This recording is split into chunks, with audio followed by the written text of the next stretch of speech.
No one saw him dismount when he rode into town that cold morning. He was just there, like a shadow drawn by the storm. The wind had frozen the mud in his boots, and the frost in his beard clung like quiet ghosts of places he'd rather forget. Folks only noticed him when he leaned against the telegraph pole, hat low, and eyes scanning the morning street like he already knew trouble was on its way. And maybe he did, because just past noon, a woman in a dark green traveling coat stepped down from the Butterfield stage and asked for a guard with no name, no details, and a voice that shook like the mountains behind her. He didn't ask why. He never did. They called him Clay Mercer. Ex-scout, Civil War ghost, paid enough times to disappear, and paid even more to return when bullets flew. But this time, he only asked one question: where we headed? She said, north, through Lone Hollow. You ride in front. Lone Hollow. No one in their right mind rode through that pass in winter, not without reason and certainly not without friends. But her eyes, they carried the same kind of silence Clay had spent years trying to drown, the kind that spoke of loss so old it no longer screamed, just whispered beneath the ribs. He took the job. They left at dawn, him in the saddle ahead of the coach, snow falling in slow motion around them like the land was holding its breath. The driver was naked with shaky hands and tobacco-stained teeth, and inside that coach sat the woman who had hired Clay with a quiet urgency that hadn't faded even after they crossed into pine country. Her name was Miriam Lyle. Widow, she said. No children. Headed to settle an inheritance. That was all she offered, but something in the way she clutched that leather satchel, knuckles pale and rigid, told him the truth was much heavier than gold. 3 days in, they reached a narrow stretch near Devil's Spines. No drifts so high the stage wheels barely turned. That's where the trap sprung. The first shot came from behind. The second shattered the driver's lantern. By the time Clay turned his horse, 2 masked men were already at the side of the coach, shouting her name like they owned it. Give us the woman, one barked. She don't belong to you, Clay said. And then he shot. One dropped, the other fled. But the damage was done. The horses spooked. The stage tipped. The driver screamed and then silence. Cold and immediate. Clay pulled Miriam from the wreckage, blood on her brow, eyes wild with something older than fear. They were after me, she confessed in a broken whisper. You weren't supposed to get hurt. I didn't mean for this. He didn't flinch. You knew they'd come. She nodded once, like it shamed her to breathe. He looked at the road, behind, then ahead, then back at her. Then we ride together. Not for the money now, for the truth. She didn't answer. She didn't have to. Something cracked in her then, not fear, but the brittle armor folks swear when they've run out of places to be safe. And just like that, 2 strangers became something else. Not quite allies, not quite enemies, but tied to a road both colder and deeper than either of them expected. The real journey wasn't north. It was backward into secrets neither had spoken aloud in years, and the worst of it, the man she feared most was someone Clay had once called brother. If you felt something stir in your chest, like the wind shifting before a storm, leave a comment below. What do you think Miriam's hiding?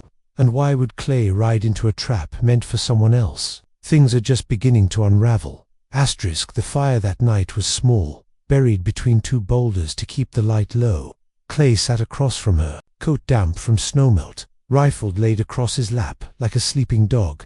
Miriam hadn't spoken in hours. She just stared into the flames with her knees drawn close, as if the heat couldn't quite reach her bones. Clay knew that look. He'd worn it himself more winters than he cared to count. Finally, he asked, "You want to tell me who they were?" She looked up, and for a second, her face softened like she wasn't surprised by the question, only tired of holding it in. "They're not bounty hunters, if that's what you're thinking. They're worse. One of M's named Levi, my husband's brother." Clay blinked, slow. "You said you were a widow." "I am." She rubbed the back of her hand, hiding a tremble. "But my husband died with a ledger. Levi wants what's in it, wants it bad enough to kill." Clay shifted. His voice dropped lower. "And you got it?" She nodded toward the satchel. "He doesn't know that yet." The wind howled against the rocks, sending a flurry of ash up between them. Clay didn't say anything at first. He just stared at her for a long while, his jaw working like he was chewing over something painful. "I knew a Levite once," he finally muttered. "Mean bastard. Stole from our unit back in the war. Shot a man in the back over whiskey and a poker lie.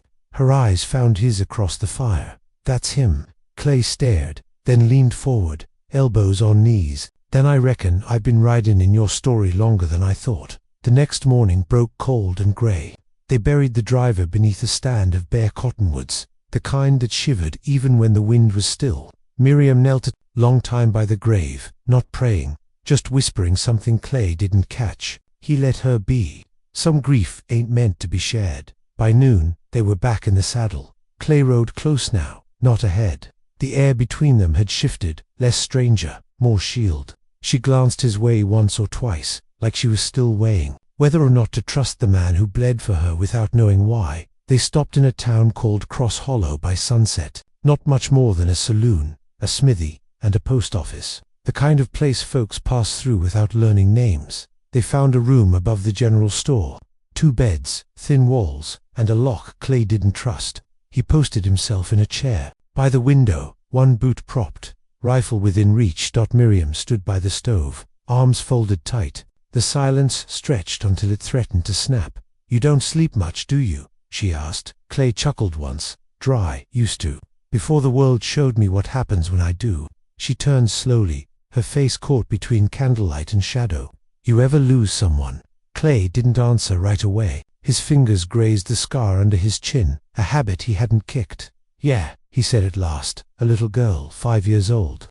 My sister's. I was supposed to get her out before the barn burned. I didn't." Miriam swallowed. Her voice was barely more than breath. "I'm sorry, me too." They didn't speak after that, but something settled in the room, an unspoken permission to stop pretending they didn't hurt. Outside, the night fell heavy, and from the ridge above the town, 3 riders watched a lamp flicker in the upper window of the store. Levi turned to the man beside him and spat. "He's riding with her now. Fool doesn't know she's carrying more than a ledger. What's she got?" Levi's grin was sharp and mean. "Evidence, a name, one that ties back to a man in Washington. If she gets where she's headed, we hang." He turned toward town, teeth flashing beneath his bandana. "But she ain't getting there." Morning broke with the thin sheen of frost on the window pane and the uneasy quiet that settles over a town before something breaks. Clay rose with the light, the kind of man who didn't wait for trouble to knock. He shaved with cold water, packed what little he carried, and checked the rifle twice before even unlatching the window. Below, the street looked peaceful, too peaceful. Snow hadn't fallen, but the prints from last night were gone, erased, covered by someone sweeping the dirt just a little too clean. He didn't like that. Miriam was up already, seated by the stove, her fingers cradling a cup of tea that had long since gone cold. Her face was paler than yesterday, and she avoided his eyes when he looked her way. "You ever think maybe some folks were born with a target already drawn on him?" she asked suddenly. Clay fastened the last buckle on his belt, eyes steady. "Only if they're carrying something worth shooting at." She smiled faintly. "That ledger, it ain't just about Levi." He nodded once. Figured. She drew a slow breath. "My husband worked with federal surveyors, land maps, railroad claims, border markers, but what he kept record of off the books was the bribes, the names, men selling land they never owned to start with, rail barons, lawmen, a judge or 2. Clay straightened. "You sayin' there's proof?" "More than enough. My husband never meant to die, but he also never meant for the truth to rot in the dirt." Her voice cracked there, and for a moment she looked young, frightened, fragile. Then it passed like a cloud over the sun. "If I get this ledger to the marshal in Silveron, it goes to Washington. Levi goes down. So does everyone he's tied to." Clay leaned on the windowsill, jaw clenched. "Then we ride quiet. Fast. No stops till the canyon breaks south." But Miriam shook her head slowly. "We won't outrun them. Not with 3 days left and no cover but open snow." Clay tilted his head. "Then what are you proposing?" She met his eyes. "I give them what they want, or at least make them think I did." That afternoon, Clay stepped into the saloon alone. The usual crowd thinned when he entered Veterans Gate, hard eyes, and the faint smell of gun oil that never quite left a man's coat after years of bad roads. He sat at the bar without ordering, waited. The man who joined him 10 minutes later was lean, nervous, and trying too hard not to look afraid. "You're ridden with her?" the man asked. To quiet. Clay didn't turn. "That depend on who's asking." Levi said to tell you back off. Walk away. You weren't supposed to be part of this. Clay smiled without humor. Funny, I didn't figure Levi the kind to give fair warnings. This ain't a threat, the man muttered. It's a kindness. For your own good. Clay finally turned, eyes cold and flat. If he wants her, he'll have to ride through me. You'll die for a woman you don't know.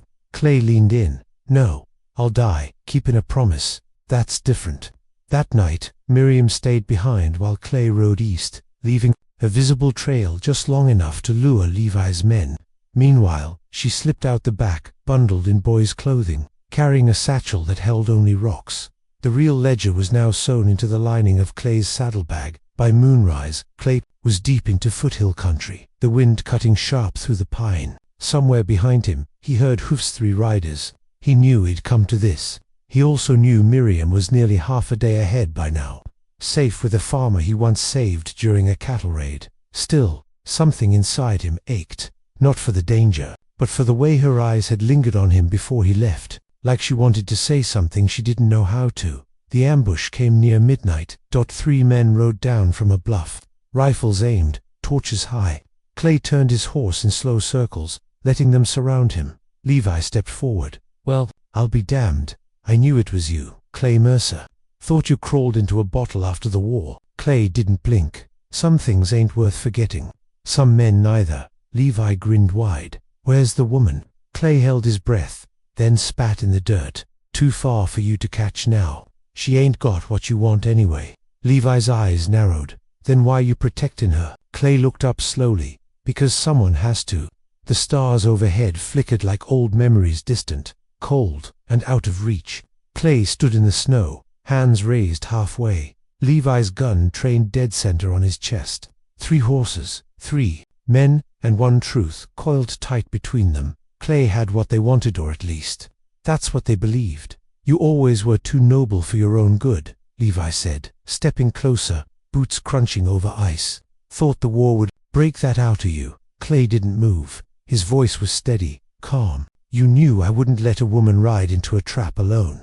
She ain't some innocent, Levi snapped. She's carrying fire, Clay, the kind that burns whole towns to the ground. Clay's eyes narrowed. Or maybe she's carrying justice, the kind men like you can't outrun. Levi's smile faded. His jaw ticked. Where's the ledger? Clay shifted in the saddle, slowly reached into the saddlebag, then tossed out a bundle wrapped in old cloth. It hit the snow with a muffled thud. Levi dismounted, approached it like it was a rattler, then tore the cloth open with greedy hands. His face twisted the moment he saw what lay inside. Rocks. Just rocks. He let out a growl and backhanded the nearest tree in rage. You're playing me. Clay just stared. No, I'm beating you. With time, Levi raised his pistol. That's when the shot rang out. But it wasn't from him, it came from the dark edge of the trees. One of Levi's men dropped with a grunt, a crimson bloom spreading across his shoulder. The horses spooked, the torchlight whipped sideways. In the chaos, Clay kicked his mount hard and broke through the circle, gun drawn, firing once into the air, not to kill, just to scatter. And it worked. He didn't look back. Miriam had doubled back. Against Clay's orders, against common sense. But as she watched him ride toward danger from that ridge above town, something in her chest cracked wide open, like every lonely year since her husband died had led to this one cold decision. She couldn't let another good man pay the price for someone else's sins. She'd traded her satchel for a rifle. The farmer's boy had helped her find it, and now she waited beneath the trees, breath fogging in the dark, as Levi's riders spun in panic, and Clay thundered past her. She followed close behind. They made camp in a hollow carved by the wind, deep enough to vanish from the eyes of any rider. Clay's horse limped from the run. Miriam pressed cloth to a gash above his brow, small but bleeding too much. He didn't say a word. She didn't either, not until the fire was crackling again, and the quiet had turned too loud to ignore. You're mad, I came back, she said softly. Clay didn't look at her. I told you to run, and you told me to trust you. That silenced him. She leaned in, her voice shook. You said someone has to protect the truth. Well, someone also has to protect you, Clay Mercer. You're not just some hired gun. You're better than that. His eyes lifted, finally meeting hers, and for a moment, all the miles between them vanished. He didn't kiss her. He just said, "We finish this together then." She nodded. Together. The next morning they crossed into Silveran territory. Mountains loomed like old gods, draped in mist and silent witness. A few miles ahead, past the canyons and the whispering pines, sat the federal outpost where Miriam could deliver the ledger, but Levi wouldn't be far behind. Not now. Clay knew it. So did she still. They rode forward. They reached the pass at sundown. The trail narrowed to a ledge where the wind came up like a voice in the rocks, low and cold. Below, the world dropped off into mist and shadows. Ahead, Silveron waited just beyond the ridge, just beyond what they'd both endured. Clay rode ahead, reins loose in one hand, his rifle resting across his lap. Miriam followed behind, eyes fixed on the trail, but mind tangled in everything else, her husband's murder, the ledger stitched into Clay's saddlebag, and the way his back looked steadier than any wall she'd leaned on in years. Neither of them spoke for a long time. The only sound was the horses' hooves against hard stone and the wind tugging at their coats. Then, as the sun bled orange into the sky, Clay slowed. He held up a fist, stopped. "What is it?" Miriam whispered, riding up beside him. He didn't answer right away, just stared ahead at a sliver of smoke curling behind a cluster of snow-dusted boulders. "They're here," he said simply. "Or waiting." Miriam's throat tightened. "Then it's over." Clay turned to her, eyes steady. "No, it's changing. There's a difference." They made camp beneath the pass, where the cliffside cut off the wind and the trees were thick enough to muffle sound. Clay worked quietly, building a fire low and tight. Miriam watched him, her arms wrapped around her knees. "You've done this before," she said softly. He didn't look up. "Yeah, for others, for people who needed help, people who couldn't outrun their past." He paused, then added, "People like you." She hesitated, then, voice almost breaking, "I don't think I've ever had someone stand between me and danger. Not like this." Clay sat back, rubbing his hands together for warmth. "We all got things chasing us, but not everyone finds someone willing to ride beside M through it." Her eyes glistened in the FIRELIGHT. And then, just above a whisper, "I'm sorry." Clay looked up, confused. "For what?" "For dragging you into this. For letting you bleed when I should have faced it alone." Clay leaned forward. His voice was soft, but there was steel underneath. "Don't be sorry for needing someone, Miriam. That ain't weakness. That's how you survive."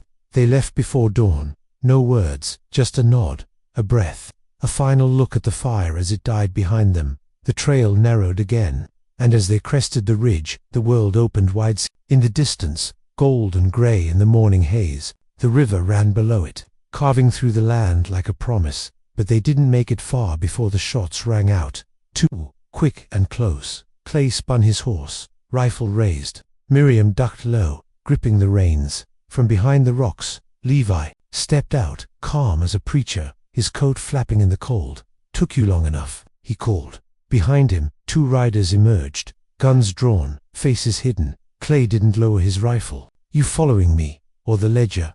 Levi smirked. "Ain't much difference, is there? You hand it over, you walk. Simple." Clay spat in the dirt. "Simple's for cowards." Levi's grin faded. He stepped closer, boots crunching in the snow. "You think you're better than me, don't you? Always did. Back in the war, you followed orders. I survived." Clay's jaw tightened. "You lied, you stole, you killed men who trusted you." Levi's eyes flickered. "And now you're protecting some widow who don't even know what she's holding. You think she's gonna thank you when this is done?" Clay glanced back at Miriam, then turned back. "I ain't doing it for thanks. I'm doing it 'cause someone should have stopped men like you a long time ago." The standoff stretched like a rope pulled too tight. Then, from behind, another sound. Hooves. Fast. A marshal's badge glinted in the sun. Levi turned, stunned. "What the hell?" Miriam stepped forward, voice strong. "You thought you were the only one who knew the trails." From behind the marshal, more riders appeared, Silveron deputies, rifles raised, eyes sharp. Levi cursed, raised his gun. Clay fired first, not to kill, just to stop. The bullet tore through Levi's hand, sending the weapon flying. He fell to his knees, howling, snow blooming red beneath him. The deputies rushed in. It was over. Later, as the sun warmed the trail, Clay sat beside Miriam on a fallen log, both of them watching the horizon like it still held something sacred. She turned to him. "It's strange. What is? I thought delivering the ledger would feel like justice, but what I really feel is peace. Clay nodded. Slow. That's the part no one tells you about surviving. The justice don't come from what you do too. The past, it comes from what you choose next. Miriam looked down at her hands, then reached over and took his. Then let's choose together. Sometimes the hardest thing isn't outrunning the past, it's letting someone walk beside you into the future. What would you have done in Clay's boots, or Miriam's? Let me know in the comments. The storm has passed, but healing takes more than peace. It takes time, and maybe something more than either of them expected. Silverton was the kind of town that looked smaller the longer you stayed. Just a handful of buildings pressed against the hills like they were trying not to be noticed. Wind always carried the smell of cedar smoke and the faint whistle of the river. It was the kind of place that had seen too much and said too little. Miriam stayed behind after handing over the ledger. The marshal, an older man with a limp and tired eyes, thanked her, though his words felt too small for what she'd given up. Names had already been wired to Washington. Investigations were moving, but justice, as Clay had warned her, came slow and quiet. For the first time in a long while, she didn't feel hunted, but she didn't feel free either. She found Clay by the blacksmith's barn, helping an old bay gelding drink from a trough. His coat was slung over a fence post, sleeves rolled up, hands wet with snowmelt. He looked lighter, not happy, but not haunted. She stood beside him, unsure how to begin. I'm thinking of staying a while, she said. Clay didn't look up. Good a place as any. What about you? He wiped his hands on a rag. I wasn't planning past the pass. She smiled faintly.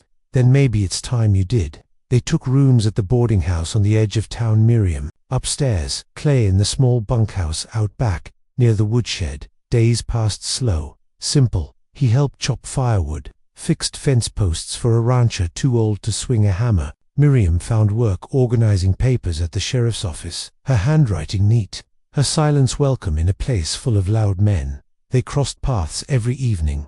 A glance, a soft nod. Some nights, she'd bring coffee to his bunkhouse. Some mornings, he'd leave fresh kindling on her porch. There was no rush, no need to name what was forming between them. It was something better than that, a quiet promise. But healing wasn't just rest and coffee and clean shirts. It came in pieces, and it started with a letter. Miriam found it folded under her door one morning. No name, just a neat scroll that read, "The past always knocks once more. Be ready." She brought it to Clay. He read it twice. No anger, no fear, just a tired sigh. "Could be nothing," he said. "Or a warning," she whispered. He looked at her. "You scared?" She shook her head. "Not if you're here." That night, Clay didn't sleep in the bunkhouse. He took a chair inside her room and waited by the window, rifle within reach, hat on his knee. Nothing came. But by morning, the feeling lingered. 3 days later, a boy rode into town, breathless and pale, said there was smoke near the canyon. Riders in black, questions asked in whispers. Clay stiffened when he heard it. How many? 3, maybe 4. He turned to Miriam. "If they're cumin, it ain't for the ledger. They want loose, ends tied." "Me," she said, her voice flat. He shook his head. "Us." That evening, Clay saddled his horse, packed light. He didn't tell Miriam to stay. He knew better. She mounted her horse without a word, just tightened her gloves and nodded once. They rode out toward the smoke. The trail was muddy with melt and shadowed by tall pines. The deeper they went, the quieter the world became, like even the birds knew something wasn't right. They found the fire pit near dusk, still warm, hoof prints all around, and something else. A scrap of cloth nailed to a tree, torn green.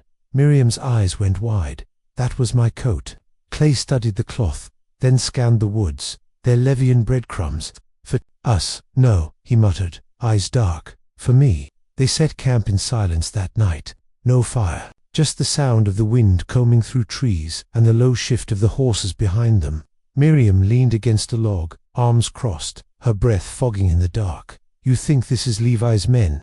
Clay stared into the dark. "Levi's gone, but evil's like a lantern, it always leaves some flame behind." She turned to him. "You ever get tired of fighting?"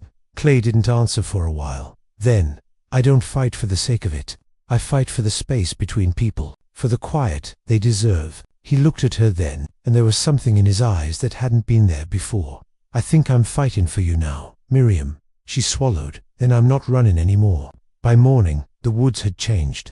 The quiet wasn't peaceful anymore. It was watching. Every broken branch, every snapped twig felt like it was placed with intention. Clay rode ahead now, just a little, not to lead, but to shield. Miriam followed close, rifle across her lap, her hands steady but her jaw clenched tight. She wasn't scared, but she'd learned that fear and readiness weren't the same thing. They stopped near a clearing shaped like a horseshoe, the trees curling in around them like arms. Clay dismounted first, crouched low near the ashes of another campfire. Newer this time, still warm, 3 sets of tracks, heavy horses, boot prints with deep heels. They ain't far, he muttered. Miriam looked past the trees. They want us to find them. He nodded. They want us to follow, but not both of us. She turned, sudden and sharp. You're not going alone. I ain't asking permission, and I ain't giving you the chance to get yourself killed without me. He stared at her for a long moment. Then, quietly, you trust me. With my life, she said, without hesitation. He nodded once, then handed her the reins to his horse. Then stay here. Half an hour if I ain't back. Ride hard for Baron. She gripped the reins, knuckles white. Clay, don't look at this as Levin. Look at it as buying time. And with that, he slipped into the trees like smoke. The forest swallowed him fast. He moved like a ghost, slow, deliberate, every step chosen, every breath measured. He followed the tracks until they vanished, then listened. The woods were full of silence, but it was tilted, unnatural, like something was waiting to break. That's when the voice came. You should have left her, Mercer. Clay didn't flinch. He just turned toward the sound. From behind the trees stepped a man with long, tangled hair and a scar down the side of his face. Not Levi, but he wore the same sneer. She's a witness. Witnesses get folks hanged.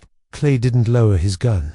That ledger's gone. You're too late. The man laughed. Ledger's just paper. She's the problem. She can still speak. Behind him, 2 more men stepped out, both armed, both already moving to flank Clay. But he was ready. He fired once clean, fast. The ground. The echo snapped birds from the trees. That wasn't a warning, Clay said, stepping forward. That was a signal. From behind them, another rifle fired. The man on the left dropped, screaming. Miriam had followed, and she hadn't missed. Clay moved quick, tackled the scarred man before he could draw. The 2 of them rolling hard across the snow, fists, elbows, teeth gritted and bloodied. The last rider tried to flee, but Miriam stepped from the trees, aimed, and shouted, "Drop it." He did. The fight ended not with a kill, but a breath. Ragged, exhausted. Clay rose slowly, lip bleeding, knuckles raw. He looked at Miriam. She stared back, wide-eyed, panting, her rifle trembling just slightly in her grip. You said 30 minutes, she whispered.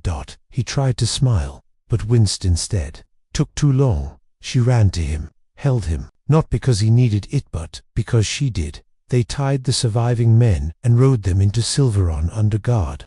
The sheriff didn't ask questions, not this time. He just took them in, eyes heavy with respect. The ledger had started a war, but it was Miriam's voice that was going to finish it. She agreed to testify about the bribes, the murders, the cover-up. Clay stood beside her the whole way, quiet, steady. A shadow turned into a shelter. Weeks passed, winter broke, and in that thaw, something grew between them. It wasn't fast, it wasn't loud. It was like spring coming to the high plains, gentle, stubborn, and exactly on time. One night, on the edge of town, Clay sat beside her on the porch of the boarding house, hands wrapped around a mug of coffee that had long gone cold. Miriam leaned against the railing, arms loose, her hair down for once. You ever think about Levin, all this behind? She asked. Every day. Then why don't you? He looked at her, eyes soft under the brim of his hat. Because sometimes what you're looking for finds you first. She smiled then, a real one, and whispered, You found me, Clay. Spring came slow to Silverin. The snow melted in fits and starts, like it had to be coaxed off the hills. Mud lined the trails, trees shook off their frost like old dogs, and wildflowers peeked up beside wagon ruts like they weren't sure they belonged. But folks did what they always did. After winter, they started again. Clay and Miriam were no different. They stayed, not because they had to, but because leaving didn't make sense anymore. They'd found something in that small town neither had expected: a life quiet enough to heal in, and someone willing to wait out the silence beside them. Still, there were things they hadn't said, the kind of things that don't rise easy to the surface, especially when two people carry ghosts that still tap on their doors some nights. Clay had taken work fixing up the church barn, its roof sagging from years of snow. He liked the quiet rhythm of it: wood, hammer, breath. Sometimes Miriam came by with lunch, sometimes she didn't, but she always left something behind: warm bread, wildflowers, a folded note that simply read, "Keep going, I see you." He never asked why she wrote them, and she never asked why. He kept every single one. One evening, as the sun settled behind the ridge, they walked the river path behind the mill. It had become a habit: no destination, no purpose, just the shared quiet of boots on packed dirt and the river beside them whispering whatever it whispers when no one's listening. Miriam stopped suddenly, looked out at the water, then, quietly, "Do you think people like us deserve peace?" Clay didn't answer right away. He crouched to pick up a flat stone, ran his thumb across it. "I think we earned the right to try." She turned to him. "But what if it doesn't last?" He looked at her then, not just at her face, but all the places where time and loss had left their marks. And still, she stood. "Then it'll be worth it anyway." That night, Miriam found herself outside his bunkhouse. No reason, no plan, just a weight in her chest too heavy to carry alone. He opened the door before she could knock, didn't say anything, just stepped aside. She sat by the stove. He poured her tea. They didn't speak for a long time. Then, "I lied to you," she said suddenly. Clay looked up. Still, he said nothing. "That day in the woods when I said I wasn't scared. I was scared of losing you before I ever got the chance to know you." He leaned back in his chair, eyes deep with something quieter than love, but just as strong. "It didn't lose me." She nodded, swallowed hard. "But I need to know if I found you, or just borrowed you till the danger passed." Clay set down his cup. "You didn't borrow me." He leaned forward then, elbows on knees, hands clasped. "You saw me when I wasn't worth seeing. You stayed when you had every reason not to. That ain't temporary. That's home." A silence stretched between them, soft, fragile, holy. Then she stood, took one step closer, and whispered, "Then stay. Really stay." They didn't kiss that night. They didn't need to. Some bonds are made of something quieter than passion there, forged in fire and silence, and sealed by choice. Days passed. The church bell rang again, this time not for warning or grief, but because a baby had been born, and the town wanted to mark it. Clay and Miriam stood at the edge of the gathering, side by side. She held his hand now in public, without hesitation, and folks didn't stare. They nodded because everyone in Silveron had known pain, and when two people found their way through it together, it was worth noticing. Later that evening, as they sat on the porch of the boarding house, watching the stars start to prick the sky, Clay finally asked, "You ever think about starting over, somewhere else?" She shook her head slowly. "No, I used to think peace meant levying. Now I think it just means staying long enough to stop running." He looked at her. "Then I reckon I'll stop running too." The letter arrived on a Tuesday. No one expected it. Not Clay, not Miriam, not the marshal who handed it over with a raised brow and said, "Ryder brought this down from the federal office, asked for you by name." Clay turned it over in his hands. Plain envelope, no return, but the seal on the back was real government, official, pressed into wax, like it meant something that still carried weight. He didn't open it right away, not even when he walked back to the bunkhouse, and sat with it on his knee. He stared at it like it might burn through his coat. Miriam found him there an hour later, still holding it. She sat down beside him, quiet. "You don't have to open it," she said gently. Clay nodded slowly. "I know." He opened it anyway. The letter was short, just a few lines in stiff, formal handwriting. "Mr. Mercer, your actions during the recent investigation were noted. The Federal Circuit will be riding west through Silveron within the month. You are requested to appear and speak on the matter of justice, land rights, and the misuse of authority witnessed firsthand. Your testimony may shape future policy across the frontier." Clay stared at the words, UNMOVING. It wasn't a summons, it was an invitation. That night, he paced outside the bunkhouse for nearly an hour, before Miriam found him again. She leaned against the doorframe, arms crossed. "I figured the letter might say something like that." He turned. The firelight inside caught half his face, the rest hidden in dusk. They want me to stand up, talk about what I saw, what I did. You've done that before. Yeah, but not when it mattered. He walked a slow circle around her, thinking, they're offering a chance to change things, big things. Maybe keep men like Levi from rising again. She met his eyes. Then you should go. He hesitated. And leave you.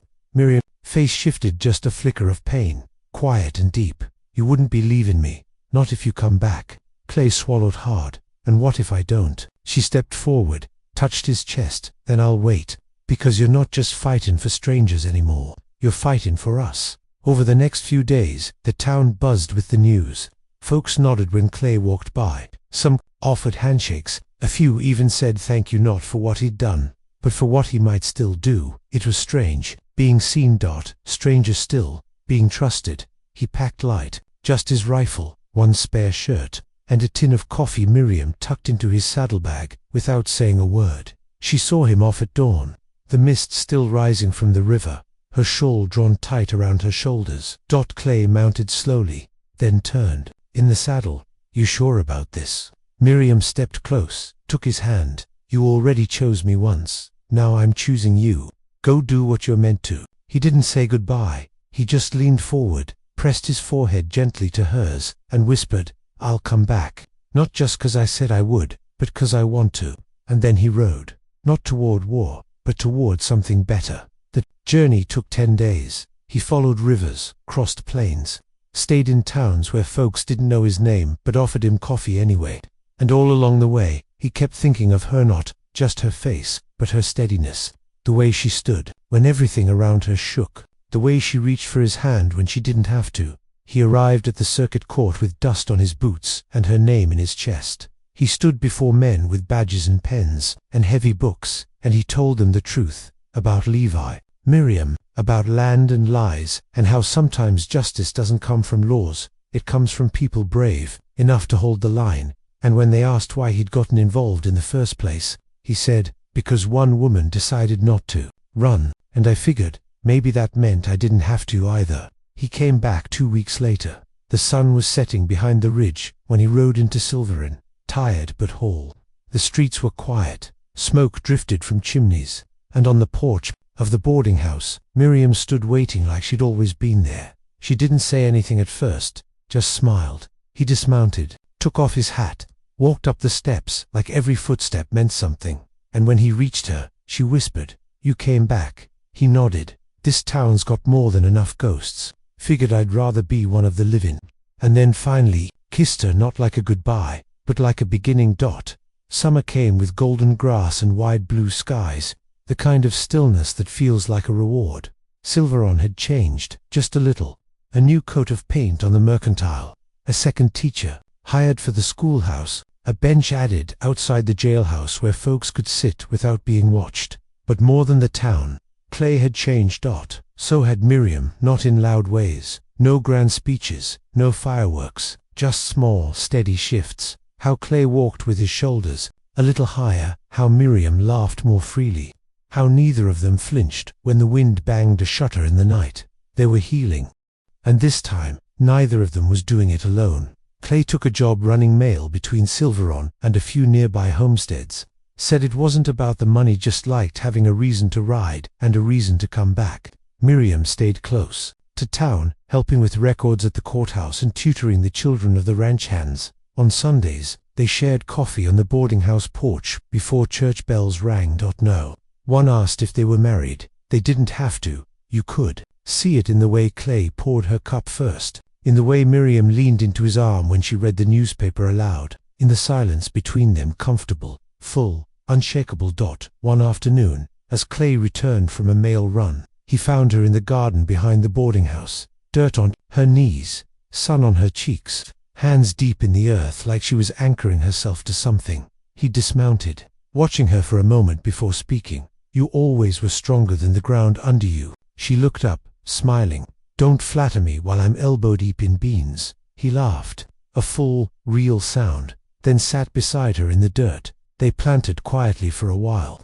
Then she asked, what did they decide? The men in the suits. He hesitated, brushing soil from his palms. They're starting something, a circuit justice route, witness protection, new land rules, maybe even a school for girls outside of Dodge. She blinked. A school, he nodded, said a woman's name started it all.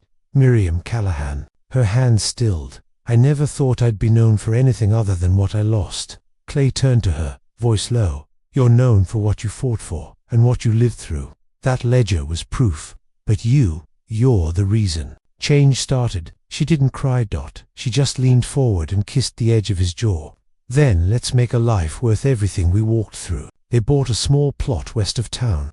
Just 2 acres, a broken fence, and a view of the ridge where the sky burned orange each night. Clay built the cabin with his own hands. Miriam laid every stone for the hearth herself. No preacher ever said, I now pronounce you. No paper ever declared them man and wife. But come fall, there was a cradle by the window, and that was all the town needed to know. One stormy evening, long after the baby had fallen asleep, Clay stood at the window, staring out at the land. Rain danced on the roof like memory. Thunder rolled somewhere far off.